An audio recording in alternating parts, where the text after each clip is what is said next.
Malam itu, kota basah oleh hujan yang turun tanpa jeda. Lampu-lampu jalan memantul di genangan aspal seperti nyala lilin yang diguncang angin. Di antara gemuruh langit dan kilatan petir, seorang pria berjalan tertunduk dengan langkah gontai. Mantel lusuhnya menempel di tubuh basah, sepatu tuanya menendang genangan tanpa arah. Namanya Baskara, jurnalis kriminal yang pernah begitu yakin bahwa pena bisa mengubah dunia. Kini ia hanya menatap trotoar licin yang dingin, seolah jawaban hidupnya terkubur di sana. Sudah sebulan sejak Sally pergi meninggalkannya. Wanita yang pernah ia impikan menjadi rumah justru memilih berlindung di genggaman lelaki lain. Dandi, atasan mereka sendiri di kantor, redaksi, dan hari ini Hidayat, sang redaktur pelaksana, memarahinya habis-habisan di ruang redaksi yang sunyi. Kata-kata lelaki tua itu masih terngiang jelas di kepalanya. Kau punya 3 hari, Baskara. Kalau berita kriminal itu tak selesai juga, jangan kembali ke kantor ini. 3 hari. 3 hari untuk menyelamatkan hidupnya. Atau tenggelam bersama mimpinya yang sudah retak. Baskara mendongak, menatap langit yang hitam dan tak berperasaan.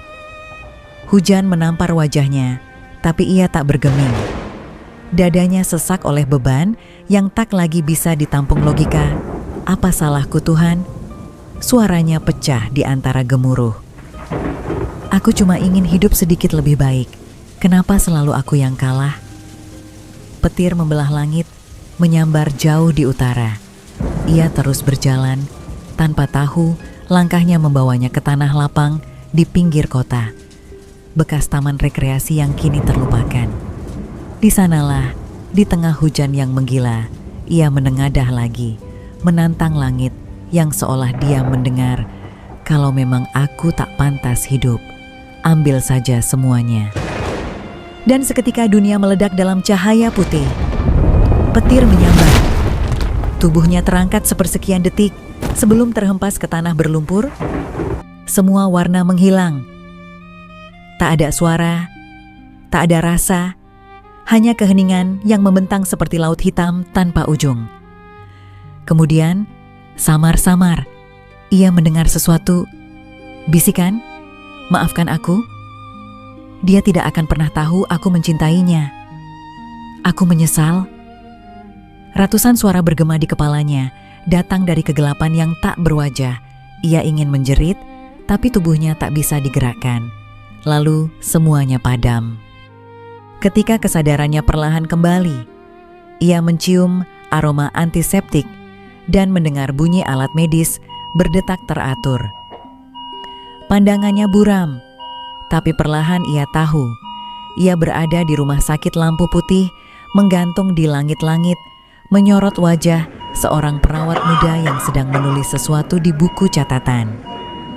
Baskara mencoba berbicara, tapi sebelum sempat membuka mulut, suara itu datang lagi. Kasihan juga, padahal wajahnya tampan juga. Ia menatap sang perawat dengan dahi berkerut. Perempuan itu tidak menoleh, tapi suaranya, bukan suara hatinya, terdengar jelas di kepala Baskara. Semoga dia cepat sadar.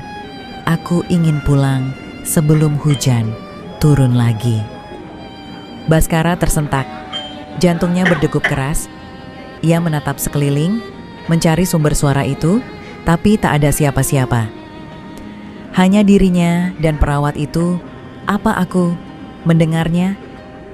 Ia mengalihkan pandangan ke seorang pria tua di ranjang sebelah, dan tiba-tiba lagi-lagi terdengar suara yang bukan suara.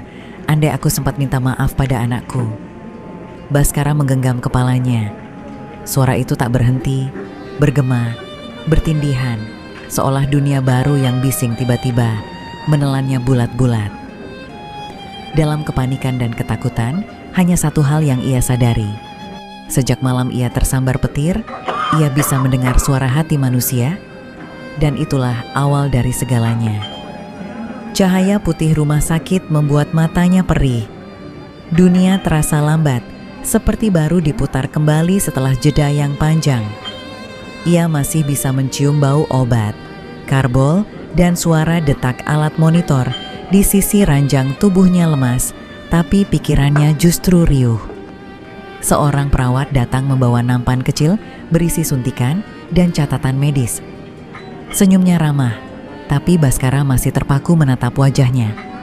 "Maaf, saya sudah berapa lama di sini?" Perawat itu menatapnya kaget, lalu tersenyum lega. "Anda tidak sadarkan diri selama 3 hari, Pak." 3 hari kata-kata itu menggema di kepala Baskara seperti dentum palu hakim. 3 hari, D-Day, Hidayat akan memecatku. Ia menegakkan tubuhnya meski kepalanya masih pusing. "Saya harus pulang." "Tidak bisa begitu saja, Pak. Anda baru saja." "Astaga, semoga dia tak nekat. Kalau pasien ini kabur, aku yang dimarahi dokter jaga." Baskara tertegun. Ia menatap sang perawat, ngeri. "Tadi kau bilang sesuatu?" Perawat itu kebingungan. "Saya? Tidak, Pak." Tapi serius, wajahnya tampan juga kalau tidak kusut begitu. Suara itu muncul lagi, lembut tapi jelas, langsung menembus kepalanya. Jantung Baskara berdegup kencang. Ia bangkit dari ranjang, mencabut infus dengan tangan gemetar. Perawat berteriak memanggil dokter, tapi Baskara sudah berlari keluar dari kamar, menyambar jaket lusuh di kursi dekat pintu. Koridor rumah sakit terasa panjang dan dingin. Orang-orang berlalu lalang, tapi di telinganya dunia seolah pecah menjadi ribuan bisikan. "Aku harap hasil tesku negatif. Anakku menungguku di rumah. Andai aku punya cukup uang buat operasi ini." Suara-suara itu datang setiap kali ia menatap seseorang. Satu pandangan singkat saja, dan isi hati orang itu terbuka, seperti buku yang dibacanya. Ia menunduk, berjalan cepat menuju pintu keluar. Tapi semakin ia berusaha menghindar, semakin ramai suara-suara itu mengejarnya.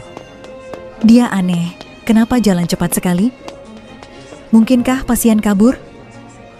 Aku lapar, kenapa jam jaga belum selesai? Baskara berlari menembus hujan yang masih turun rintik-rintik di luar. Kepalanya berdengung, tubuhnya menggigil bukan karena dingin, tapi karena ketakutan jalanan malam itu masih basah.